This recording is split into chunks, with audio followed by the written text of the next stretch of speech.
Evening বন্ধুরা, কেমন আছো তোমরা সবাই? আশা করছি তোমরা সবাই খুব ভালো আছো। ছাতা, ঝুড়ি আর কাঁচি সব নিয়ে ছাদে চলে এসেছি। 3 দিন ধরে অনবরত বৃষ্টি হয়ে যাচ্ছে, যার জন্য আমার ছাদের অবস্থা খুব খারাপ। আর এখানে দেখতে পাচ্ছ কত সবজি হয়ে গেছে, কিন্তু আমি তুলতে আসতে পারছি না এই বৃষ্টির জন্য। আজ ফাইনালি ঠিক করলাম যে ছাতা হাতে নিয়ে হলেও সবজিগুলো তুলবো। তাহলে চলো কি কি সবজি এই ঝুড়িতে ভর্তি করি তোমাদের সবটাই দেখাবো। চলে এসো।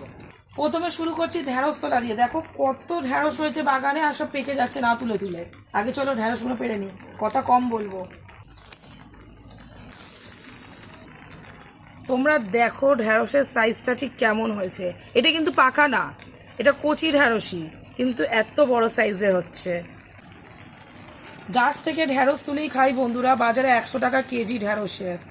এই যে ঢেঁড়স লাগিয়েছি, এখন ঢেঁড়সগুলো তুলে তুলে খাই। দুটো গাছ থেকে আমি এতগুলো ঢেঁড়স তুলেছি, এখনো 4টে গাছ বাকি আছে।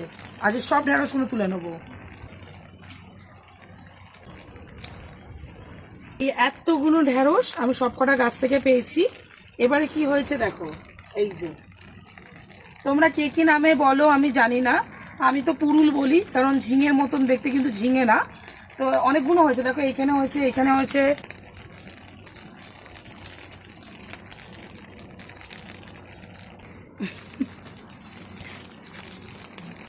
এগুলো ছোট্ট বন্ধুরা, এটা 2 দিন পরে পারবো, আপনাদের আবার যখন পারবো আমি তখন দেখাবো।